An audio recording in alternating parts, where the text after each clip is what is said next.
Good morning students.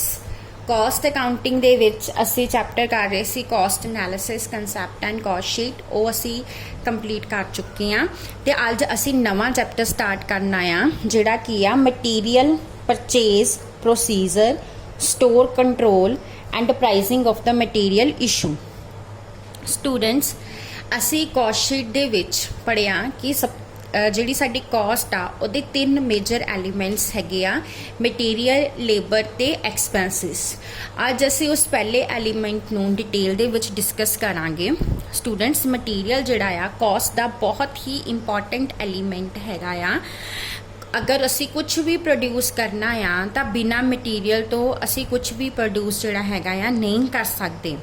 Material ਦਾ ਮਤਲਬ ਕੀ ਹੁੰਦਾ ਆ? ਦ term material simply means any commodity or substance which is processed in a factory in order to be converted into the finished product। Material ਕੀ ਹੁੰਦਾ? ਕੋਈ ਵੀ commodity, ਕੋਈ ਵੀ substance ਜਿਹਦੀ ਤੁਸੀਂ processing ਕਰਦੇ ਹੋ ਫੈਕਟਰੀ ਦੇ ਵਿੱਚ ਤਾਂ ਕਿ ਉਹਨੂੰ ਫਿਨਿਸ਼ ਦੇ ਵਿੱਚ ਕਨਵਰਟ ਕੀਤਾ ਜਾ ਸਕੇ, ਉਹਨੂੰ ਅਸੀਂ ਮਟੀਰੀਅਲ ਕਹਿ ਦਿੰਦੇ ਆ। ਮਟੀਰੀਅਲ ਦੇ ਵਿੱਚ ਰॉ ਮਟੀਰੀਅਲ ਆ ਜਾਂਦਾ, ਪ੍ਰੋਸੈਸ ਮਟੀਰੀਅਲ ਆ ਜਾਂਦਾ ਆ, ਠੀਕ ਆ, ਐਡੀਟਿਵ ਮੈਨੂਫੈਕਚਰਡ ਬੋਟ ਅਪ ਕੰਪੋਨੈਂਟਸ ਆ ਜਾਂਦੇ ਆ, ਸਮ ਅਸੈਂਬਲੀਜ਼ ਅਸੈਸਰੀਜ਼ ਆ ਜਾਂਦੀਆਂ, ਸੈਮੀ ਫਰਨਿਸ਼ਡ ਗੁੱਡਸ ਆ ਜਾਂਦੀਆਂ, consumable stores shares and other indirect material ਜਿਹੜੇ ਆਉਂਦੇ ਆ। ਮਟੀਰੀਅਲ ਨੂੰ ਅਸੀਂ ਕਿਸ ਤਰ੍ਹਾਂ ਕਲਾਸੀਫਾਈ ਕਰ ਸਕਦੇ ਹਾਂ? ਸਭ ਤੋਂ ਪਹਿਲਾਂ ਹੈਗੇ ਆ ਰॉ ਮਟੀਰੀਅਲ। ਰॉ ਮਟੀਰੀਅਲ ਜਿਹੜਾ ਕਰੂਡ ਫਾਰਮ 'ਚ ਸਪਲਾਈ ਕੀਤਾ ਜਾਂਦਾ, ਯਾਨੀ ਰॉ ਫਾਰਮ 'ਚ ਸਪਲਾਈ ਕੀਤਾ ਜਾਂਦਾ ਆ, ਜਿਹਨੂੰ ਅਸੀਂ ਪ੍ਰੋਡਕਸ਼ਨ 'ਚ ਯੂਜ਼ ਕਰਦੇ ਹਾਂ। ਜਿਸ ਤਰ੍ਹਾਂ ਜੂਟ ਹੋ ਗਿਆ, ਕਾਟਨ, ਸਟੀਲ, ਟਿੰਬਰ, ਰਬੜ, ਕੋਲ ਐਟਸੈਕਟਰਾ, ਇਹ ਸਾਰੇ ਤੁਹਾਡੇ ਰॉ ਮਟੀਰੀਅਲ ਆ। ਸੈਕਿੰਡ ਆ ਕੰਪੋਨੈਂਟ। ਕੰਪੋਨੈਂਟ ਕੀ ਹੁੰਦੇ? ਉਹ ਰॉ ਨੇਚਰ ਦੇ ਨਹੀਂ ਹੁੰਦੇ ਬਲਕਿ ਉਹ ਫਿਨਿਸ਼ਡ ਹੁੰਦੇ ਆ, ਫਿਨਿਸ਼ਡ ਪਾਰਟਸ ਹੁੰਦੇ ਆ, ਯਾਨੀ ਕਿ ਉਹ ਵੀ ਕਿਸੇ ਰॉ ਮਟੀਰੀਅਲ ਤੋਂ ਫਿਨਿਸ਼ ਦੇ ਵਿੱਚ ਕਨਵਰਟ ਹੋਏ ਹੁੰਦੇ ਆ। ਬਟ ਜਦੋਂ ਅਸੀਂ ਉਹਨਾਂ ਕੰਪੋਨੈਂਟਸ ਨੂੰ ਯੂਜ਼ ਕਰਕੇ ਉਹਨਾਂ ਨੂੰ ਅਸੈਂਬਲ ਕਰਕੇ ਕੋਈ ਇੱਕ ਪ੍ਰੋਡਕਟ ਬਣਾਉਂਦੇ ਆ ਤਾਂ ਫਿਰ ਉਹ ਕੰਪੋਨੈਂਟਸ ਵੀ ਜਿਹੜਾ ਹੈਗਾ ਆ ਮਟੀਰੀਅਲ ਬਣ ਜਾਂਦੇ ਆ। ਜਿਸ ਤਰ੍ਹਾਂ ਕਿ ਟਾਇਰਸ ਹੋ ਗਏ, ਟਿਊਬਸ ਹੋ ਗਈਆਂ, ਹੈ ਨਾ, ਇਹਨਾਂ ਨੂੰ ਸਾਈਕਲ ਇੰਡਸਟਰੀ ਦੇ ਵਿੱਚ ਯੂਜ਼ ਕੀਤਾ ਜਾਂਦਾ ਹੈਗਾ ਆ, ਠੀਕ ਆ। ਸਟੈਬਲਾਈਜ਼ਰਸ ਏਸੀਜ਼, ਰੈਫਰੀਜਰੇਟਰਸ, ਵਾਸ਼ਿੰਗ ਮਸ਼ੀਨਸ 'ਚ ਯੂਜ਼ ਕੀਤੇ ਜਾਂਦੇ ਹੈਗੇ ਆ। ਕਾਰ ਮੈਨੂਫੈਕਚਰਿੰਗ 'ਚ ਬੈਟਰੀਜ਼ ਯੂਜ਼ ਕੀਤੀਆਂ ਜਾਂਦੀਆਂ ਹੈਗੀਆਂ ਆ। ਮੋਨੀਟਰ ਯੂਜ਼ ਕੀਤੇ ਜਾਂਦੇ ਆ ਕੰਪਿਊਟਰ ਮੈਨੂਫੈਕਚਰਿੰਗ 'ਚ।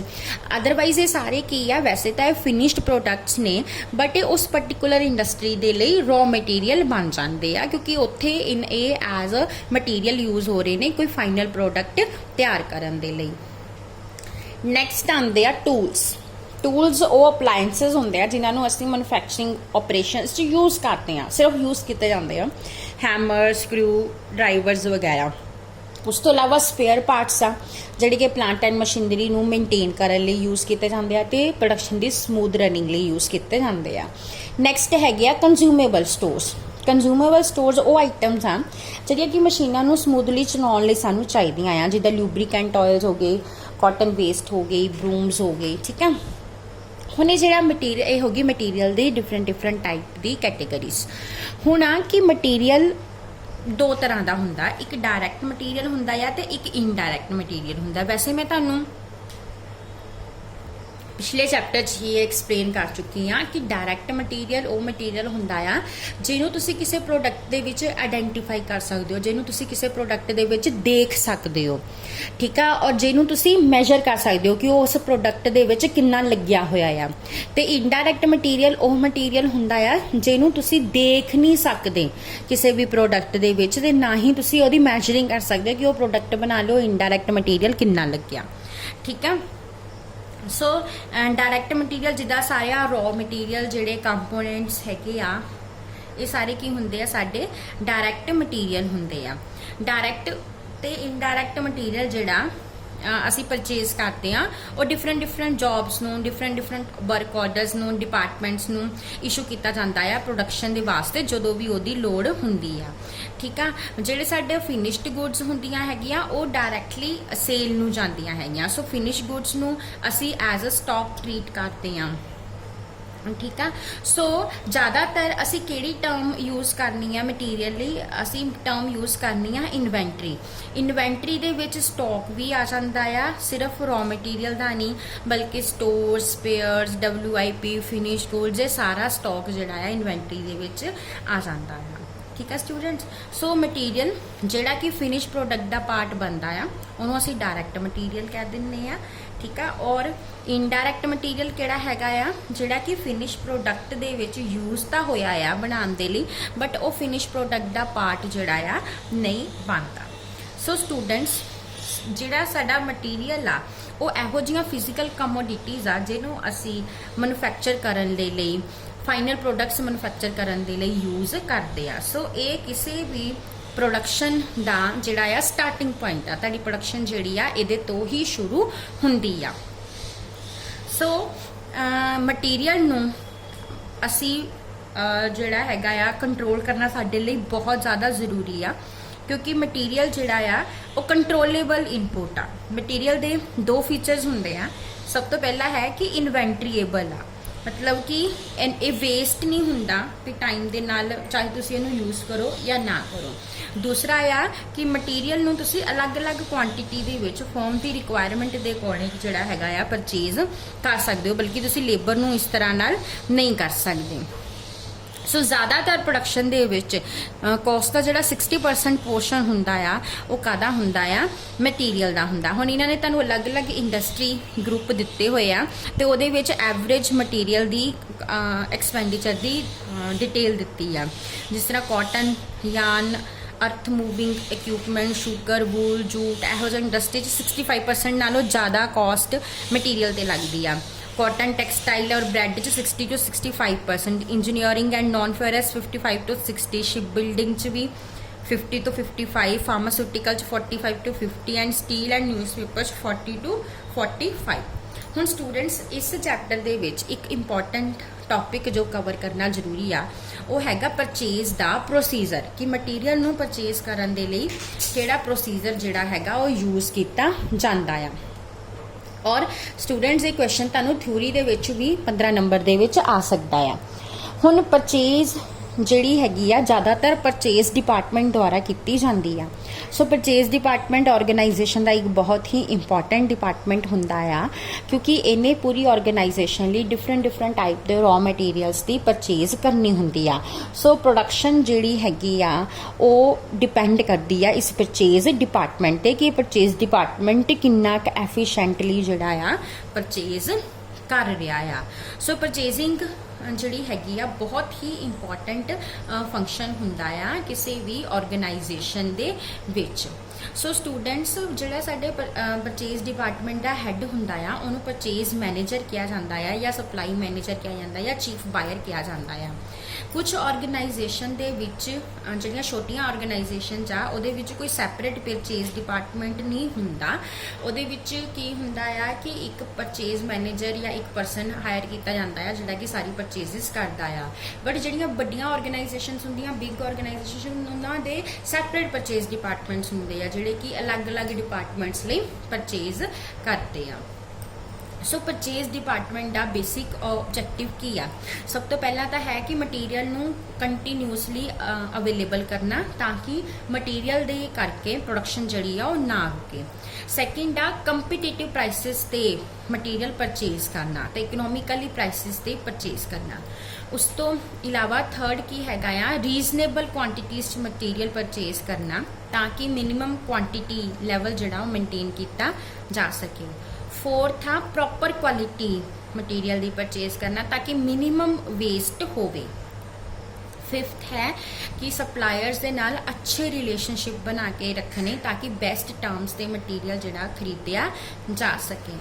नैक्सट है कि जिहड़े साडे सप्लाई आ उहदे आल्टरनेटिव सोर्सिस डिवेलप करने ताकि अगर कोई पर्टिकुलर सप्लायर तुहाडा फेल हो जाता मटीरियल सप्लाई करन च तुसी होर सप्लायर्स दे कोलों मटीरियल खरीद सको।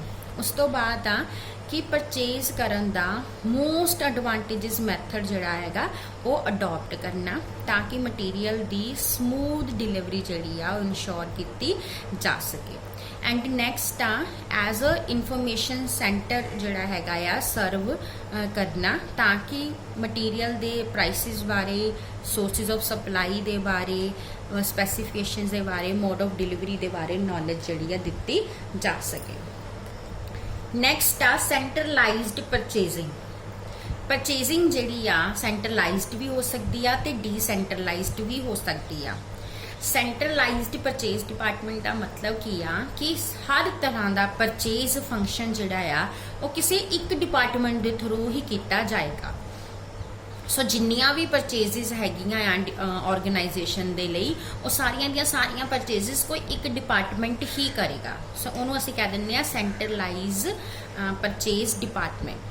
और परचेजिंग जिहड़ी आ सेंट्रलाइज्ड इसलिए करनी चाहिए आ ताकि किसी तरह की कोई डुप्लीकेशनस ना होवे, ओवरलैपिंग ना होवे ते नॉन यूनीफॉर्म प्रक्योरमेंट्स जिहड़ियां आ वो ना कीतियां जा सकन। जिहड़े भी डिपार्टमेंट नूं मटीरियल की जरूरत हैगी आ वो डिपार्टमेंट इस परचेज डिपार्टमेंट नूं ही इनफॉर्म करेगा कि उन्होंने किस किस तरह का मटीरियल चाहिए आ ते परचेज डिपार्टमेंट उहदे लई टाइमली ते सूटेबल परचेजिज जिहड़ियां करेगा। इस तो बाद नैक्सट हैगा आ functions of purchase department. Purchase department के की फंक्शनस हैगे आ। हाँ, सो परचेज डिपार्टमेंट के सब तो पहला की है कि फंक्शन है what to purchase, when to purchase, where to purchase, how much to purchase, at what price to purchase. की खरीदना, कदों खरीदना, कित्थों खरीदना, किन्ना खरीदना ते किस प्राइस ते खरीदना। सो इन्हां सारे फंक्शनस नूं इफैक्टिवली परफॉर्म करन दे लई परचेज डिपार्टमेंट एक प्रॉपर प्रोसीजर जिहड़ा आ उहनूं फॉलो करदा आ, जिहदे विच जिस प्रोसीजर दे विच सब तो पहला काम जो हुंदा आ ਉਹ ਹੁੰਦਾ ਆ परचेज रैकुजिशनस लैणियां। परचेज ऑफिसर जिहड़ा हैगा वो कदी भी अपने आप किसी तरह की कोई भी परचेज नहीं करता, अपनी मर्जी दे नाल कोई परचेज नहीं करता। वो उदों ही परचेज करता आ जदों किसी डिपार्टमेंट वालों उन्होंने जिहड़ी आ रैकुजिशन भेजी जाती आ। सो जदों ਉਹਦੀ नॉलेज ਦੇ ਵਿੱਚ आएगा कि किस तरह का मटीरियल जिहड़ा आ ऑर्गेनाइजेशन दे विच चाहीदा आ तां ही ਉਹ उस ऑर्डर मटीरियल ਲਈ ऑर्डर प्लेस करेगा। सो परचेज रैकुजिशन की हैगी आ एक फॉर्म हुंदा आ ਜਿਹਨੂੰ कि डिफरेंट डिपार्टमेंट्स यूज़ करते आ। कादे ਲਈ यूज़ करते आ? परचेज डिपार्टमेंट ਨੂੰ एक फॉर्मल रिक्वेस्ट करन दे ਲਈ कि आ पर्टिकुलर मटीरियल जिहड़ा हैगा ਉਹਨੂੰ परचेज किया जावे। ये फॉर्म जिहड़ा आ वो स्टोर कीपर तैयार करता आ। रैगूलर स्टॉक मटीरियल भी जिहड़ा उन्हें स्टोर दे विच रैगूलर ही रखना हुंदा आ, ठीक है। तो डिपार्टमेंटल हैड तैयार करते हैं स्पैसीफिक मटीरियल लिए जिहड़ा कि स्टॉक नहीं किया जाता, सिर्फ उस पर्टिकुलर डिपार्टमेंट लिए प्रोडक्शन लिए ही खरीदिया जाता है। रैकुजिशन जिहड़ी आ वो एग्जैक्टिव द्वारा अप्रूव्ड होनी चाहिए आ, जिस तरह की प्लांट सुपरिटेंडेंट हो गया, वर्क मैनेजर हो गया। और जिहड़ी रैकुजिशन आ उहदियां 3 कॉपियां तैयार कीतियां जांदियां आ। जिहड़ी ओरिजिनल कॉपी परचेज डिपार्टमेंट में भेज दी जाती है और जिहड़ियां डुप्लीकेट कॉपी हुंदी आ एक स्टोर कीपर रख लैंदा आ या डिपार्टमेंट रख लैंदा आ ते तीसरी कॉपी जिहड़ी आ वो ऑथोराइजिंग एग्जैक्टिव नूं भेजी जाती है। सो परचेज रैकुजिशन जिहड़ी आ स्टोर कीपर इनीशिएट करेगा। रैगूलर उन्होंने रैगूलर परचेज रैकुजिशन कहा जाता है क्योंकि वो रैगूलर मटीरियल लिए इनीशिएट करता है। और जिहड़ी परचेज रैकुजिशन कोई पर्टिकुलर डिपार्टमेंटल हैड करते हैं इनीशिएट उन्होंने स्पैशल या ओकेजनल परचेज रैकुजिशन कहा जाता है। जिहड़ियां साडियां रैगूलर परचेज रैकुजिशनस आ वो उदों तैयार कीतियां जांदियां आ जदों जिहड़ा मटीरियल आ ऑर्डरिंग लैवल ते पहुंच जांदा, यानी रीऑर्डर लैवल ते पहुंच जांदा। सो रीऑर्डर लैवल की हुंदा वो लैवल जिहदे ते ऑर्डर प्लेस किया जाता है।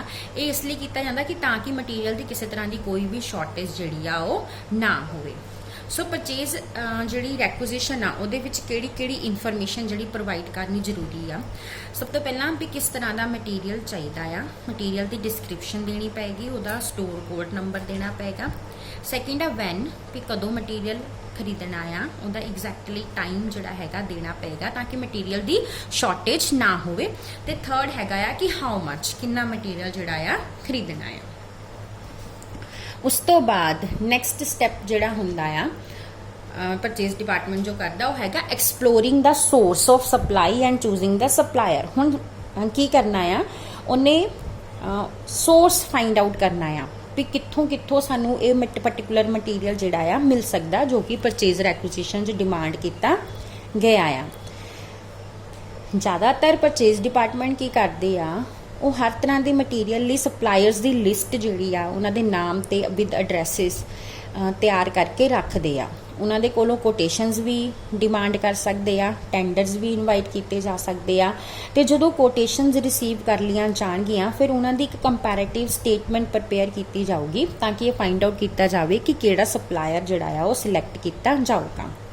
सप्लायर नूं सिलैक्ट करन दे टाइम ते बहुत सारियां गल्लां नूं ध्यान दे विच रखना चाहिदा आ, जिस तरह उहदियां मैन्युफैक्चरिंग कैपेसिटीज़, उहदी रिलायबिलिटी, फाइनैंशियल कंडीशन, उस फर्म दी मैनेजमेंट, की प्राइस कोट किया गया, किन्नी क्वांटिटी लिए किहड़ा प्राइस एप्लीकेबल आ, पेमेंट्स दियां की टर्म्स होणगियां, डिलीवरी दियां की टर्म्स होणगियां और किहड़ियां स्पैसीफिकेशनस हैगियां उस पर्टिकुलर प्रोडक्ट दियां।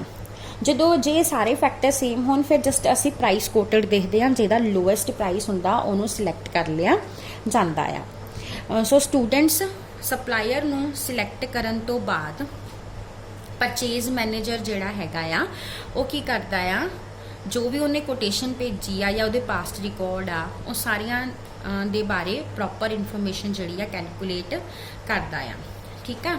सो उस तो बाद जिहड़ा हैगा नीचे तुहानूं एक इन्हां ने टेंडर दा स्पैसीमन भी दिता होया आ भी किस तरह नाल टेंडर जिहड़े हैगे आ वो प्रिपेयर कीते जांदे आ, जिहदे विच जिस फॉर्म दे विच कोटेशनस जिहड़ियां इनवाइट कीतियां जांदियां आ।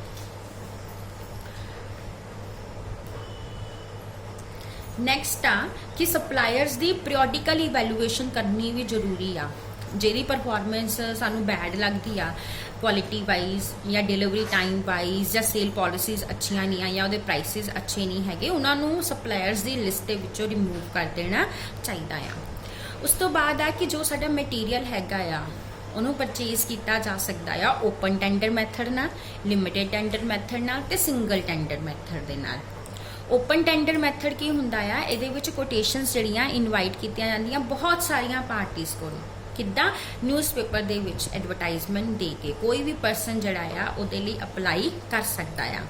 ते लिमिटेड टेंडर मैथड दे विच कोटेशन सिर्फ लिमिटेड नंबर्स ऑफ सप्लायर्स कोलों ही इनवाइट कीतियां जांदियां आ, जिन्हां नूं तुसीं पहलां तो जाणदे हो। ते सिंगल टेंडर मैथड दे विच किसी एक सिंगल सप्लायर दे कोलों ही कोटेशन जिहड़ी आ डिमांड कीती जांदी आ। उस तो बाद नैक्सट स्टैप हैगा परचेज ऑर्डर का। जो सप्लायर चूज कर लिया उहदे तो बाद परचेज डिपार्टमेंट ने परचेज ऑर्डर तैयार करना आ। ऑर्डर की आ एक रिटन ऑथोराइजेशन आ सप्लायर नूं दित्ती जा रही आ कि सप्लायर ने जिहड़ा एक पर्टिकुलर मटीरियल जिहड़ा आ वो सप्लाई करना आ। सो परचेज ऑर्डर की आ जो सप्लायर और बायर दोनों के बीच जो कॉन्ट्रैक्ट आ उहदा प्रूफ आ। इहदे नाल बायर ते सप्लायर दोनों ही बाइंड हो जाते हैं कि ऑर्डर प्लेस हो चुका आ। एंड सप्लायर नूं जो भी उस order they which terms and conditions mention हुंदियां उन्हां नूं फॉलो करना पैंदा आ। सो इस ऑर्डर दियां जड़ियां हैगियां आ 3 तो 5 कॉपियां तैयार कीतियां जांदियां आ। ठीक है, जिहड़ी ओरिजिनल कॉपी आ वो सप्लायर नूं भेज दी जांदी आ, एक कॉपी डिपार्टमेंट रिसीविंग नूं भेज दित्ती जांदी आ, एक कॉपी उस परसन नूं भेजी जांदी जिहने ऑर्डर इनीशिएट कीता सी, एक कॉपी अकाउंट डिपार्टमेंट नूं भेजी जांदी है ते एक कॉपी परचेज डिपार्टमेंट अपने कोल रखदा आ। उस तो बाद की आ कि सिर्फ ऑर्डर प्लेस करके परचेज डिपार्टमेंट चुप करके नहीं बह जाता, उन्हें उस ऑर्डर नूं रेगूलरली फॉलो भी करना हुंदा आ। इंक्वायरीज करनियां थोड़े थोड़े टाइम दे बाद कि कदों डिलीवरी जिहड़ी आ वो आएगी, अगर डिलीवरी लेट आ तां उहदे लई एफर्ट्स करने, या अगर नहीं मटीरियल मिल पा रहा तो किसी होर अल्टरनेटिव सोर्स नूं चूज करना। उस तो बाद लास्ट स्टैप परचेज प्रोसीजर दा रिसीविंग एंड इंस्पैक्टिंग मटीरियल आ। लार्ज ऑर्गेनाइजेशन च एक सैपरेट डिपार्टमेंट हुंदा रिसीविंग एंड इंस्पैक्शन डिपार्टमेंट जिहड़ा कि ये काम करदा मटीरियल नूं रिसीव करदा ते उहदी इंस्पैक्शन करदा। बट छोटियां ऑर्गेनाइजेशन च ये काम स्टोर कीपर ही करदा आ। सो उहदा काम की हुंदा आ, उन्हें परचेज ऑर्डर फाइल तैयार करनी, सैकेंड मटीरियल रिसीव करना, अनलोडिंग करनी, उहदी अनपैकिंग करनी, फोर्थ ਉਹਦੀ quantity and physical condition check ਕਰਨੀ ਐਂਡ ਉਸ ਤੋਂ ਬਾਅਦ ਉਹਦੀ ਜਿਹੜੀ ਹੈਗੀ ਆ ਕੁਆਲਿਟੀ ਉਹ ਵੀ ਚੈੱਕ ਕਰਨੀ। ਤੇ ਉਸ ਤੋਂ ਬਾਅਦ ਜਦੋਂ ਸਾਰੀ ਇਨਸਪੈਕਸ਼ਨ ਕੰਪਲੀਟ ਹੋ ਜਾਂਦੀ ਆ ਤੇ ਫਿਰ ਇੱਕ ਗੁੱਡ ਰਿਸੀਵ ਨੋਟ ਨੰਬਰ ਤਿਆਰ ਕੀਤਾ ਜਾਂਦਾ ਆ। ਉਹਦੀਆਂ ਵੀ 5 ਕਾਪੀਆਂ ਹੁੰਦੀਆਂ, ਜਿਹਦੀ ਇੱਕ ਕਾਪੀ ਰਿਸੀਵਿੰਗ ਡਿਪਾਰਟਮੈਂਟ ਆਪਣੇ ਕੋਲ ਰੱਖਦਾ ਆ ਤੇ 4 ਕਾਪੀਆਂ ਜਿਹੜੀਆਂ ਸਟੋਰ ਕੀਪਰ ਨੂੰ ਦੇ ਦਿੰਦਾ ਆ। ਇਹ ਕਾਪੀਆਂ ਬਾਅਦ ਵਿੱਚ ਇੱਕ ਪਰਚੇਸ ਡਿਪਾਰਟਮੈਂਟ ਨੂੰ, ਅਕਾਊਂਟ ਡਿਪਾਰਟਮੈਂਟ ਨੂੰ ਤੇ ਜਿਹਨੇ ਰਿਕੁਐਸਟ ਇਨੀਸ਼ੀਏਟ ਕੀਤੀ ਹੁੰਦੀ ਉਹਨੂੰ ਭੇਜ ਦਿੱਤੀਆਂ ਜਾਂਦੀਆਂ ਆ। ਤੇ ਲਾਸਟ ਦੇ ਵਿੱਚ ਹੈਗਾ checking and passing of the bill for payment. ਹੁਣ ਜਿਹੜਾ ਮਟੀਰੀਅਲ ਰਿਸੀਵ ਕੀਤਾ ਹੈਗਾ ਆ ਉਹਦੀ ਜੋ ਵੀ ਕਾਸਟ ਹੈ ਪਰਚੇਜ਼ ਪ੍ਰਾਈਸ ਦੇ ਅਕੋਰਡਿੰਗ ਉਹਦੇ ਵਿੱਚ ਡਿਊਟੀਜ਼, ਟੈਕਸਿਸ, ਫਰੇਟ, ਇੰਸ਼ੋਰੈਂਸ ਸਾਰੇ ਚਾਰजेस ਜਿਹੜੇ ਹੈਗੇ ਆ ਉਹਨਾਂ ਨੂੰ ਚੈੱਕ ਕਰਕੇ ਉਹਦੇ ਤੋਂ ਬਾਅਦ ਉਹਦੀ ਜਿਹੜੀ ਹੈਗੀ ਆ ਪ੍ਰੋਪਰ ਉਹਦੀ ਰੀਜ਼ਨੇਬਲ ਐਕਿਊਰੇਸੀ ਚੈੱਕ ਕੀਤੀ ਜਾਂਦੀ ਆ। ਜੋ ਬਿੱਲ ਉਹਨਾਂ ਨੇ ਭੇਜਿਆ ਕਿ ਉਹ ਸਹੀ ਹੈਗਾ ਆ, ਠੀਕ ਆ। ਉਸ ਤੋਂ ਬਾਅਦ ਜਦੋਂ ਸਪਲਾਇਰ ਇਨਵਾਇਸ ਰਿਸੀਵ ਕਰਦਾ, ਇਨਵਾਇਸ ਮੀਨਸ ਬਿੱਲ ਰਿਸੀਵ ਕਰਦਾ ਆ, ਤਾਂ ਉਹ ਸਟੋਰ ਅਕਾਊਂਟਿੰਗ ਨੂੰ ਵੀ ਭੇਜਦਾ ਆ ਉਹਦੀ ਅਥੈਂਟਿਸਿਟੀ ਚੈੱਕ ਕਰਨ ਲਈ ਤੇ ਅਰਥਮੈਟਿਕਲ ਐਕਿਊਰੇਸੀ ਚੈੱਕ ਕਰਨ ਦੇ ਲਈ।